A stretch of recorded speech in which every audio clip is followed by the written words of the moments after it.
Welcome to Spotlight on the Arts. I'm Iris Acker, and I'm your host tonight. Well, before we introduce our guest, let's meet our panel. Bill Hirschman is a theater critic and chief editor for FloridaTheaterOnStage.com.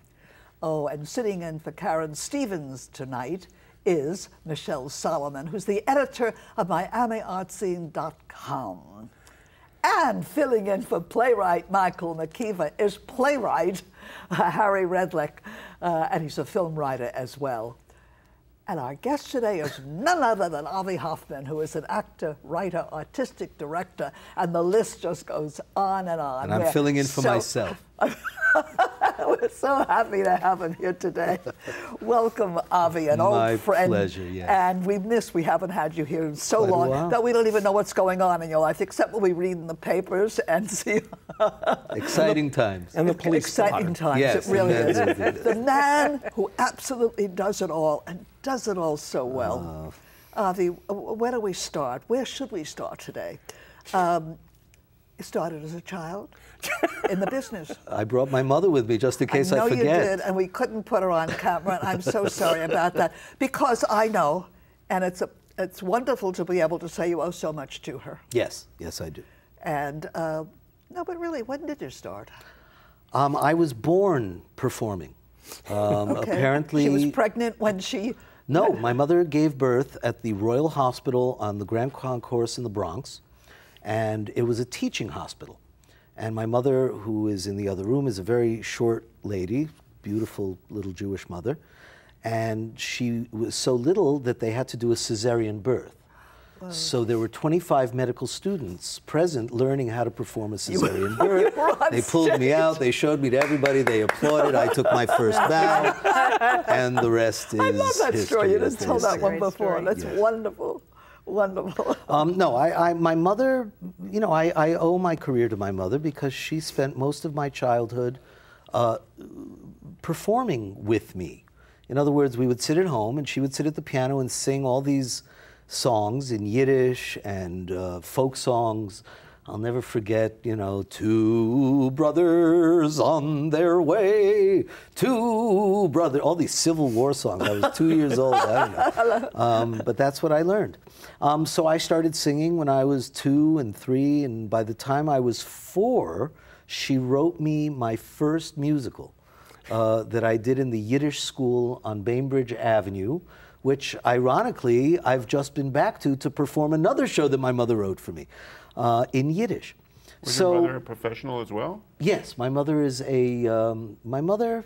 Had she performed on the Yiddish stage? No. She's not an actress. She's a playwright. She's a professor, was professor of Yiddish at Columbia University for 30 years. And she's also a writer. She is a journalist. She's written a weekly column in the Yiddish Forward for 35 years. That's all. Thousands of articles. She's like the Yiddish Dave Barry. She writes very humorous columns.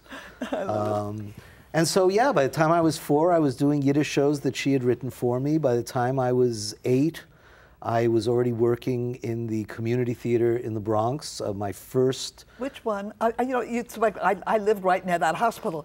I was PS 95 across the street on Hillman Avenue. There was a community center. When I was 8 years old, they did Fiddler on the Roof, an all-children's version, and I got cast as Tevye. No. That was a lot of years ago. Avi, I know that the New York Times, when you were 10 years old, said that you displayed a sense of humor. Yes. That was great to have a review in the New York Times. Yes. When you're 10, that Yiddish says, theater. That was my first theater. professional production in the Yiddish theater in New York. Which was so big back then. Yes. Well, it was already starting At that age, it was going on, yeah. By the time 1968 rolled around, it was already starting its So did downturn. you speak fluent Yiddish at home? My first language. I didn't speak English until I was basically 5. Yeah. But now, just recently, you finished a run in New York City in a Yiddish language, Death of a Salesman, in which you starred. Can you track where Yiddish theater is now and what kind of future it has, particularly with the concern about it being used as a way to keep the language alive? It's a good idea. You know, I actually find it very fascinating to look back on the last 30 years of my life and career in that perspective. Because starting in 1968 as a child actor in the Yiddish theater, and having seen where the Yiddish theater went from being the most prominent theater scene in New York and, you know, and around the world, to suddenly deteriorating to the point where nobody wanted to go and it was basically dead, except for a few straggling little theaters that tried to do these old, terrible melodramas. As a matter of fact, that review where it said I had a sense of humor was actually a very serious melodrama, and I had to cry. But the New York Times decided I was funny. Goes to show you never believe any reviews. Darn right. But then, after living in Israel for 10 years and doing Hebrew theater and English theater, I came back to the United States and ended up back in New York in 1981, where the Yiddish theater was trying desperately to still exist. And so suddenly there I was as an adult for the first time, going back to this awful, melodramatic, terrible Yiddish theater scene in New York in the early 80s. Within 4 years, I ended up in a production that I consider the first modern revolution in the Yiddish theater. It was a show called The Golden Land. And it was all young people, many of whom are still around today and are very prominent in the Yiddish theater world. Zalman Malotic at the Volksbühne, Eleanor Risa, who's a Tony-nominated director, Phyllis Burke, Bruce Adler, Oliver Sholem, who passed away. This was an attempt to do old material in a new and contemporary way. And it was a big hit, and it ran for 4.5 years all over the country. And I was very proud to be a part of it. Within a few years after that, my mother and I ended up connecting with Joseph Papp. And he had, in the mid-'80s, had this revelation that he was Jewish. Because if you think about it, for years he never really talked about being Jewish. He tried to convince people he was British. Or German, or you know, I'm sorry? Was Papp his real name? Yosel Papirowski was his real name. Yosel Papirowski. Remember that for your next trivia game. So he rediscovered his Jewishness, and Yiddish was his first language. Wow. And so he allowed my mother and I to create the Joseph Papp Yiddish Theater.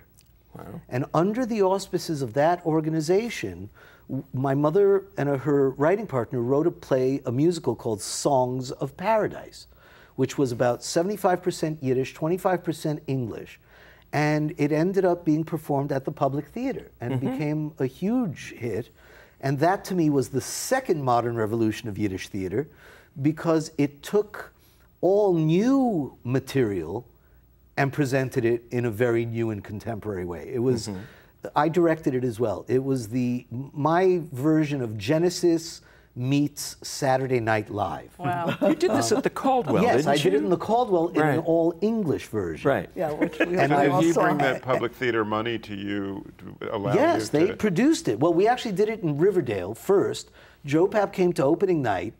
I was scared to death. I thought I was going to die. How old were you? Well, let's see, 1988. So I was 30 years old. He came to opening night. I was a nervous wreck. The show ended, standing ovation. He came up on stage and announced to the audience that he was going to take the show to the Public Theater next month. And presented you with roses. No. Better then. Much better then. Okay. Did you feel like this was your big break? This was Yes, it? yes, Was it, yes. What was that like? It didn't last, like so many of my other big breaks. It must have been exciting, though. It was very exciting. It definitely was very exciting. Yes. Can you talk about your Too Jewish series? Is that kind of, or Too Jewish? Does that come out of all of this? Yeah. Well, yes. The answer is yes. You know, after Songs of Paradise, there were a series of shows that were kind of related to the Yiddish Jewish experience, and then 1994 brought Too Jewish, which was basically, and there, you know, it's not Too Jewish. It's actually called Too Jewish? Oh, Which, if you're Jackie Mason, it's really easy to say, Too Jewish.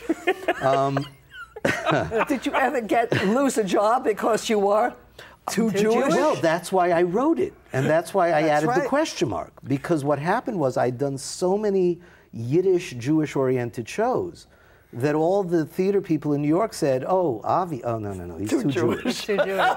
And so I wrote a play called Avi Hoffman's Too Jewish? Basically asking the question, what does that mean? Really? You know, is talent Jewish, not Jewish? Why am I too Jewish? Could I be too Italian? Are there actors who are too Italian? I guess the answer is yes. In any event, what I've now found, fascinatingly enough, is that those plays, going back to the 80s, have slowly evolved into what is now this enormous renaissance in Yiddish theater. Can you talk about how's the demographic of Yiddish speakers? Is it getting larger? No. Well, yes and no. I mean, Yiddish, who are the Yiddish speakers that? The Yiddish-speaking demographic has evolved in the academic world substantially, but not in the mainstream world. What has evolved is an interest in Yiddish and Yiddish theater. Klezmer, the whole Klezmer revival is kind of symptomatic of that interest. But 2 seasons ago, I was invited to play the role of Pozzo in the Yiddish Waiting for Godot. And that show broke barriers. And the audiences, because there are super titles, the audience didn't need to understand what we were saying because they could read the translation, but they were able to enjoy the experience of the language, but more importantly, what the language brought to the piece. Why would you do Waiting for Godot in Yiddish? Well, the answer is that Samuel Beckett wrote it immediately after World War II.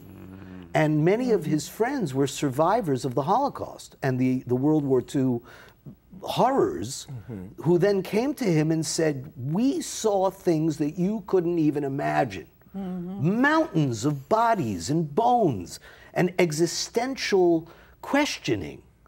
And he wrote Waiting for Godot. Not very many people know, I did the research. The first name of Estragon was Judah. So he actually wrote a play about Jewish survivors of the Holocaust. That's a great segue to talk to you about. You've been doing a lot of Holocaust work, haven't you? Locally, yes, always, all my life. And are there some new things that I heard? Got some current projects I'm working. Well, let me finish the last subject, and then we'll move to the next subject. Because Waiting for Godot then led to Death of a Salesman. And Death of a Salesman has changed everything for me. Because the success of Death of a Salesman was so extraordinary. The reviews were just insane. I mean, it cost me a bundle. Just joking. But it also had subtitles. Yes, it had super titles. So all the Yiddish theater now has yes, super titles. All so it's Yiddish open theater to has everybody. super titles. Even in Israel, I'm doing my mother's show Songs of Paradise, which we did for Joe Papp, in Israel for the Yiddish Theater of Israel. And they have super titles in Hebrew and in Russian. In New York, you have them in English and in Russian. But what the reviewers said about Death of a Salesman was you didn't have to understand Yiddish. You didn't have to read the super titles. That there was something that came out, not just to the performances, but there was an aesthetic there that Arthur Miller was talking about that was very familiar to Joan Copeland, his sister, came to me after the show with tears in her eyes and said that this production was exactly what her brother intended. Wow. And that she's seen the play 90 times over her life and has never been so moved. Is that because the the Jewish Yes, peddler is? because my grandfather was one of the. Arthur Miller wrote about his Yiddish immigrant family. His uncle Manny is Willie Loman. Yeah. But nobody does it like that because in 1949, when Elia Kazan directed it, he said, they can't be Jews. You have to make sure they're not. It's got to be universal. Hap and Biff and Willie and Linda. Where are they? They're in Brooklyn. but they speak like they're from Oklahoma. Mid-Atlantic, but the right? reality was they were Brooklyn Jews Wow. who were immigrants struggling to assimilate into an American dream that was unattainable. Willie Loman was an immigrant who barely spoke the language, desperately trying to make a life for himself and his family, and fails. This is an education. And that, No, it totally makes sense. It makes sense. you know, Finally, it totally that makes is sense. what made people go crazy about the production. So that production opened the doors to the possibility. Now, I've now to your question. So the Holocaust, which has always been a part of my life because both my parents are survivors, and I've done a lot of work in Holocaust theater and Holocaust subjects. And this Dachau album project, dachaualbum.org, you know, these are all projects that have now evolved out of my work over the years. And so there's one foundation that I direct which deals with the Holocaust, and there's another foundation that I've just founded in my father's name which deals with Yiddish culture. And what's happened because of Death of a Salesman is that suddenly the Jewish and non-Jewish world, interestingly enough, is so taken with this concept of a language and a culture that has been decimated and lost. And that, you know, people like Iris, who says, well, I didn't speak Yiddish because my parents spoke it when they didn't want me to understand. Right. And so many Jews have the same experience. So in less than 2 generations, an entire culture has disappeared.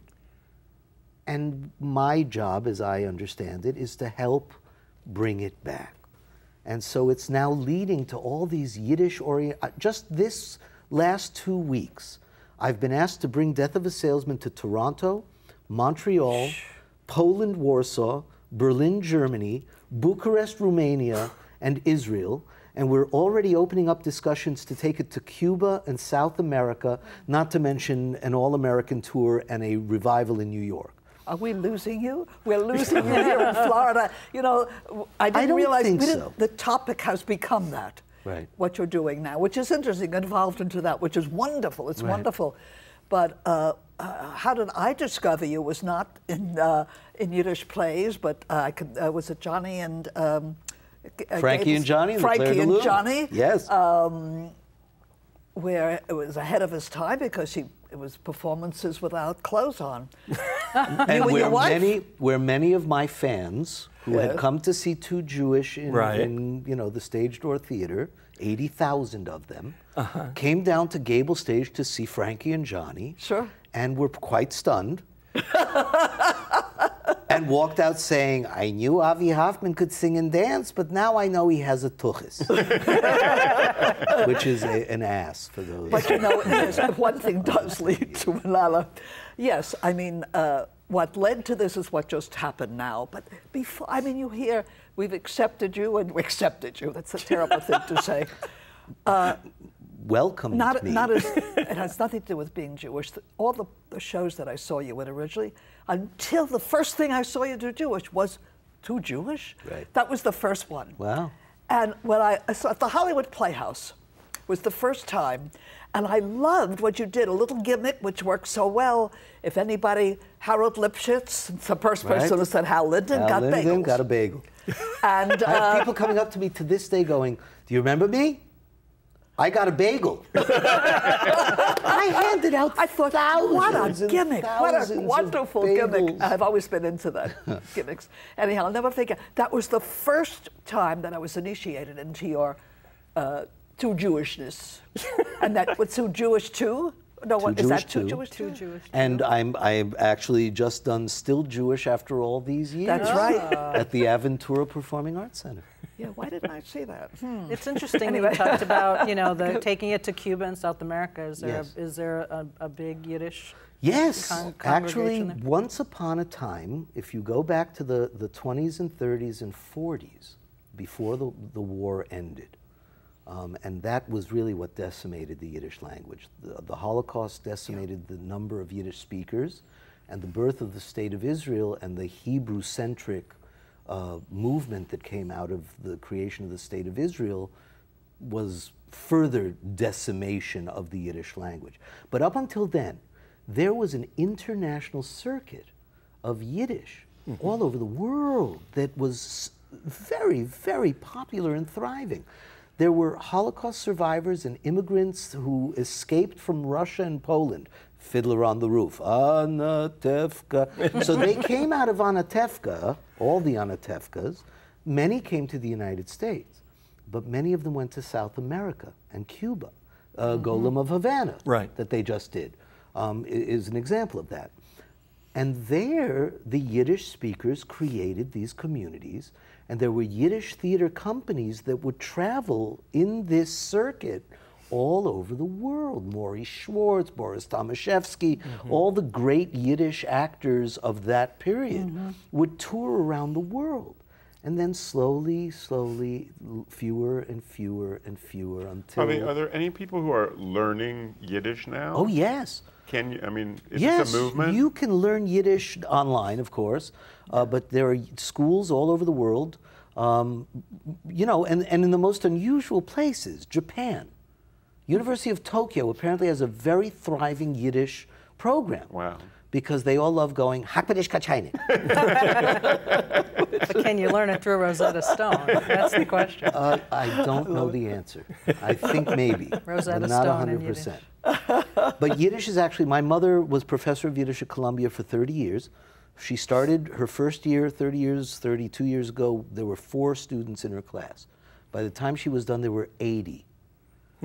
And this is the same story all over the world in academics. Texas, obviously New York, but all over the world. There are schools, major universities that have Yiddish studies. But it's not, you know, I don't think the salvation of the Yiddish language necessarily will come from the academic world. I think what I find the most fascinating is that doing Death of a Salesman and looking out at the audience after the show, because during the show I couldn't see anybody, of course. After the show, I would look out at the audience and I was stunned at the obvious non-Yiddish speaking audience that was there. Whether they were Arthur Miller lovers, whether they were Death of a Salesman lovers, the LGBT community was a huge presence. Young punks from the Lower East Side, you know, with pink stripes in their hair and, you know, rings in their eyebrows. What do you owe that to? I mean, what do you think that's about? I just think curiosity? That, no. I think it's an outgrowth of the klezmer movement. See, there were many among us who were involved in the klezmer revival, many of them very young, who have developed this following in the LGBT community in New York and probably elsewhere, Germany, of course, too. So it's fascinating to see their fascination with it. And these are people who like to dance to the klezmer music. Yeah, and just love the milieu and love the sound. And look, I went to see Yitzhak Perlman not that long ago at the Arsh Center in Fiddler's House, in the Fiddler's House. Yes, it was the anniversary of that audience album. Was not old Jews going, hey, I remember that. It was so beautiful once upon a time. These were young people, South Americans, Cuban Jews, who just want to hear that energy and that sound and that excitement and that virtuosity of you're explaining musicality. it, which is so good. I find it so hard to explain. You've done it and you're doing it. It's wonderful. Thank you. That's why you wear all those hats. You're a producer, you're a director, you left your hat in San Francisco. Is there a lot of different roles for, you know, when you're doing the producing and the directing and all this writing? And I mean, how do you balance all that? It seems like when we did, you know, when Iris read your opening bio, it was like everything but the kitchen sink. He does it all. I don't know. I wake up in the morning and I think, what am I going to do today? And then the phone rings and inevitably it's nighttime. And I've done something. You know, briefly, let's talk, because we don't have too much time, about your wife and your wonderful children. Yes. Now let's talk about, you have a daughter who's gone to New York. Yes. And successful as an actress. On her way. On her way. She's learning for the first time in her life, all of 21 years, that sometimes it's not that easy. I got a kick. Because the Irish until last year... What theater was she in first? The Irish Rep, yes. Her first off-Broadway production out of that. was The Belle of Belfast at the Irish Repertory Theatre. She got her equity card, and she performed with an Irish brogue, and she was wonderful, and I cried. I went to see it and cried every time.